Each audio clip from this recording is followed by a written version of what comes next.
I'm 87 years old, and if you'll give me a few minutes of your time, I'm going to share something with you that completely rewired the way I see the world. It's not a long speech or some fancy life philosophy. It's just one simple question. One question that cut through decades of noise and showed me clearly and painfully what actually matters in life. Most folks never ask it. I didn't ask it until I was 75 years old, staring at a hospital ceiling, wondering if I'd already wasted the majority of my days. By then, a lot of the damage was done. Opportunities gone, relationships strained, dreams buried. I don't want that to be your story. Let me take you back. For the first 7 decades of my life, I did exactly what I was supposed to do. Good grades in school, solid college degree, entry-level job that turned into a long career in management. Got married at 28, bought a house at 32, had 2 kids, coached Little League on weekends when I wasn't traveling for work. We took family vacations every summer. Disney, the beach, the Grand Canyon once. From the outside, my life looked like the American dream on a postcard. But inside, there was this quiet emptiness I couldn't name. I'd sit in traffic on the way to the office and feel like I was just existing, not really living. I told myself that was normal. Everyone feels that way sometimes, right? Real fulfillment would come later, when the mortgage was paid off, when the kids were through college, when I finally retired and had time to do whatever I wanted. I kept chasing the next milestone, thinking happiness was always waiting on the other side of it. Then, at 75, my body forced me to stop. I woke up one Saturday morning with a heaviness in my chest that I tried to ignore, figured it was indigestion from the pizza the night before. By midday, the pain was sharp enough that my wife insisted on driving me to the ER. Turns out I had 3 blocked arteries. They rushed me into surgery for stents. The doctors told my family to prepare for the worst. I made it through, but those days in recovery were the loneliest and clearest of my life. The room was quiet at night except for the beeping monitors. No distractions, no emails, no deadlines. Just me and my thoughts. And one night, as I listened to that steady beep reminding me I was still here, one question formed in my mind, simple, direct, and absolutely devastating. If today were my last day on Earth, would I want to do what I have planned for today? That was it. I lay there and ran through what my Saturday would have looked like if I'd stayed home. Answer emails from work, mow the lawn, fix the leaky faucet in the guest bathroom, scroll the news, watch whatever game was on TV, maybe call one of the kids if I got around to it. Perfectly fine things, responsible things, but none of them, no single one, would have felt like the right way to spend my final day. And that's when it hit me like a freight train. Almost none of my days, going all the way back to my 30s, would have passed that test. I had spent decades doing what needed to be done, what was expected, what kept the machine running, but very few days doing things that actually made my soul feel alive. When I got home from the hospital, I started asking that question every single morning before I even got out of bed. The first few weeks were brutal.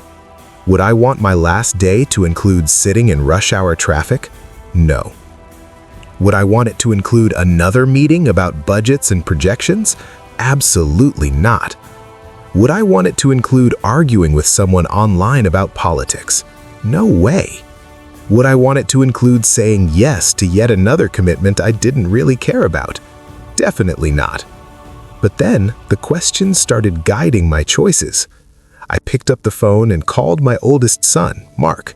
We hadn't spoken in almost 4 years after a dumb argument about money and some choices he'd made. I told him I was sorry, that I'd been too proud, that I loved him no matter what.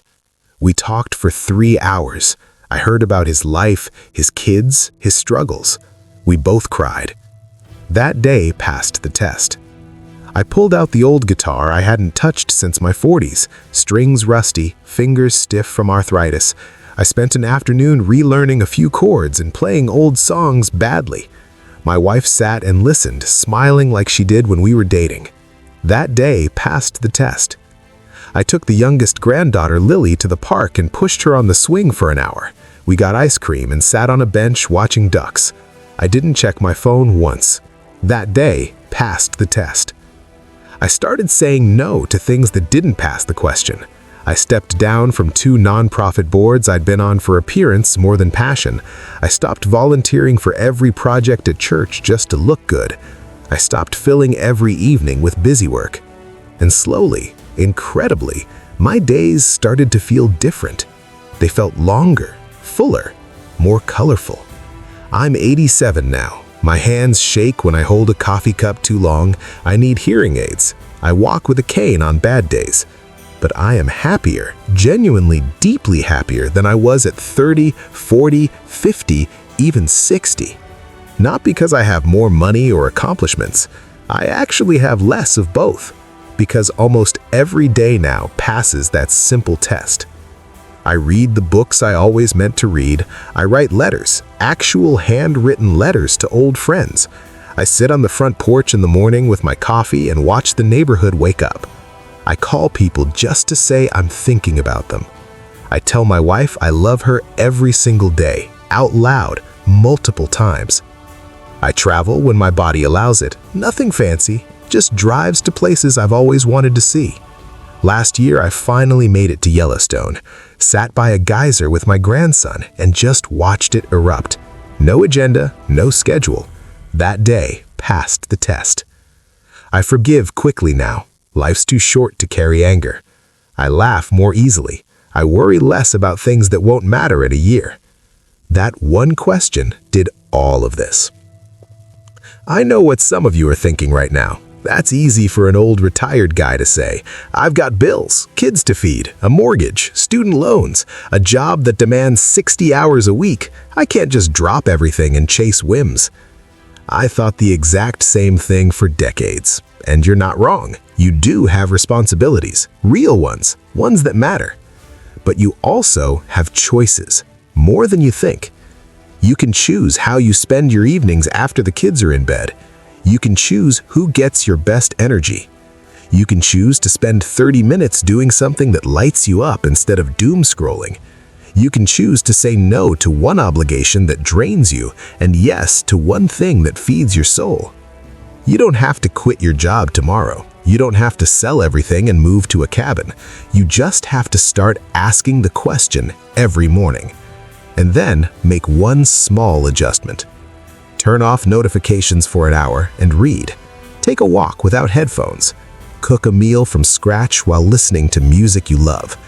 Call your parents or an old friend just to talk.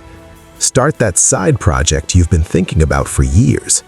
Write in a journal, draw, garden, dance in your kitchen, whatever makes you feel alive. Because here's the hard truth nobody likes to face. One day really will be your last day. Maybe tomorrow, maybe when you're 90, but it's coming.